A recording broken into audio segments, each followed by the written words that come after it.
How will COVID-19 affect popular culture?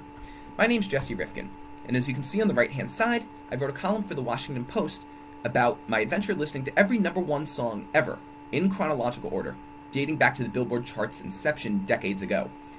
And when I did that, some interesting trends emerged about how certain songs became more popular or less popular in response to larger economic forces and the state of the economy in America.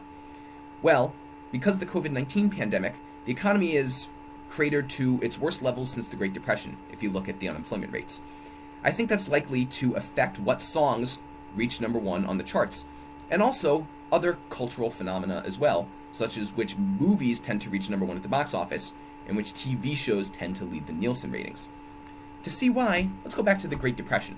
1930s, terrible economy, everybody lost their jobs. The music was super upbeat and jaunty, the swing era, the big band era. Coincidence? Actually, I think not. I think it was because it was the Great Depression. See, when times were economically bad, people wanted to dance their problems away. And similarly, they wanted happier movies, where the hero saves the day in the end. But also vice versa. When the economy is better, people are more psychologically willing to tolerate sadder or slower songs, which have a higher tendency to reach number one during good economic periods. And similarly, the biggest movies often tend to be ones that are sadder endings when the economy is good. So let's look at a more recent example than the Great Depression. Let's look at the Great Recession of 2008. The economy crashed, and that year, and for several years thereafter, the biggest number one songs were party songs, basically. Think Just Dance by Lady Gaga, or some of the other songs that you can see listed there. This trend continued into 2012 to 2014, where some of the biggest songs were also super upbeat, to the point that one of them was literally called Happy. People wanted a happy song when times weren't necessarily super happy overall. You can also see a Taylor Swift song there in the bottom right. But something changed around 2015. See, that was the year in which the unemployment rate finally recovered to its pre-recession levels from 2008. In other words, the economy was really doing well from about 2015 to 2019, spanning both the latter years of the Obama presidency and the first years of the Trump presidency. See, I'm not trying to make a partisan argument here, a political argument, I'm trying to make more of an economic argument. So what happened during those years when the economy was good? The number one songs and the biggest songs in the top 10 started getting super slow. Rolling Stone noticed this. You can see on the left, they wrote an article, Producers and Songwriters on How Pop Songs Got So Slow. That was from 2017. And on the right, pop hits were really slow again in 2018. There's a statistic there in the bottom right about the 25 most streamed tracks on Spotify. In 2012, they tended to be much faster. By 2017, they tended to be much slower. And you can see that with some of the specific songs. Here were some of the sad or more emotional songs that reached number one during the years 2015 to 2019. You might know some of these songs. One of them was a Lady Gaga song.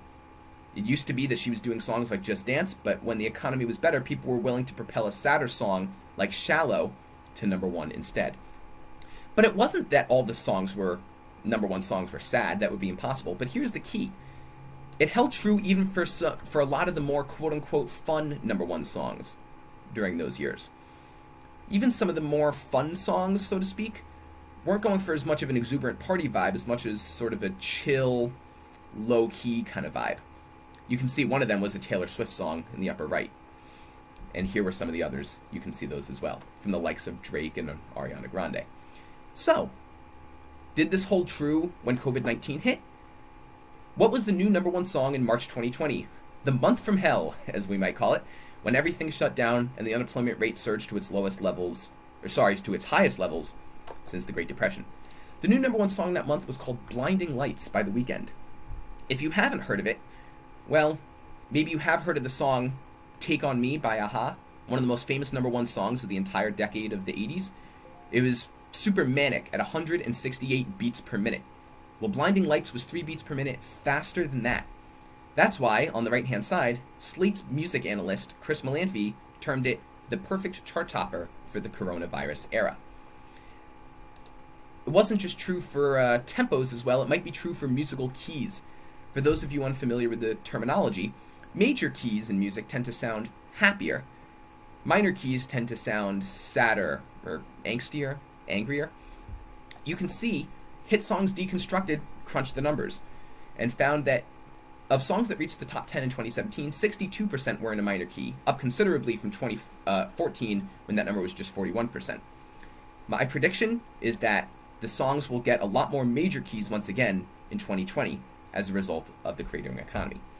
But it's not just true for music, it's also true for movies as well. The economy was great in the late 90s.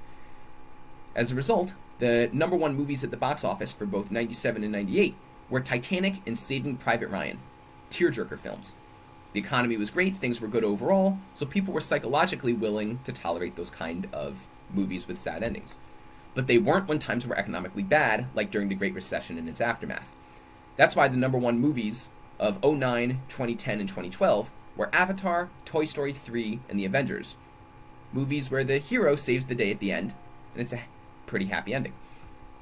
Toy Story 3 was more of a bittersweet ending, but still happy overall. But then, when the economy got really good between 2015 and 19, people were psychologically willing to tolerate sadder movies again, just like they were in the late 90s. So look at the highest grossing movies of the year for 2015, 16, and 18 respectively. I don't want to give any spoilers in case you haven't seen all of these films, but let's just say American Sniper, Rogue One, and Avengers Infinity War have some, let's say, less than fully happy endings at the end. It's also true for television. The economy was pretty great in the late 90s, and look at what some of the most watched shows were during some of those years. It included 60 Minutes, a serious, sober news program. It's almost impossible to imagine a world in which 60 Minutes was the most watched show on television, but it was. And ER, a show where seemingly half the episodes end with the main patient character dying in the hospital of some disease or of cardiac arrest, right? But then, when the economy went into recession, look at what the 5 highest viewership shows were that year. American Idol again, Dancing with the Stars, NCIS, and Sunday Night Football. People wanted more escapist entertainment. But then once the economy got really great by about 2018, 2019, look at what 2 of the 7 most watched shows were that year. Game of Thrones, a show where famously characters die left and right, and This Is Us, a famously tearjerker show. See, my theory is that Game of Thrones, which ended in 2019, and picked the perfect year to do so, I don't think it would have been as big of a hit in 2020. When everyone's losing their jobs and their mortgages, they wouldn't want to watch a show where all their favorite characters are losing their heads, or their lives, or their power. Indeed, what shows were people watching in the, let's say, the first month after the pandemic really hit in full force? Well, the 2 biggest shows then were Tiger King and Too Hot to Handle. Escapist shows that people want when the times are economically bad. So now the real question is, how long will these trends last of happier, more upbeat songs and more escapist television shows and movies? Well, it depends on how fast the economy rebounds. I show 2 graphs here. One of them is the recession of 1982, in which the economy had recovered its pre-recession unemployment rate within about 2 years, versus the recession of 2008, in which it took about 7 years for the unemployment rate to recover its pre-recession levels.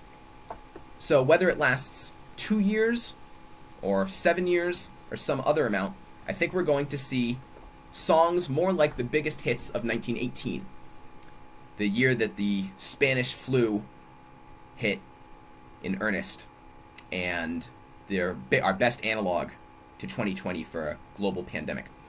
The 4 biggest songs that year had these titles: Tiger Rag, Rockabye Your Baby with the Dixie Melody, that one sounds fun, I'm Always Chasing Rainbows, and Smiles. When people were dying left and right, and when the economy was terrible, people wanted to chase rainbows, and they wanted to chase smiles.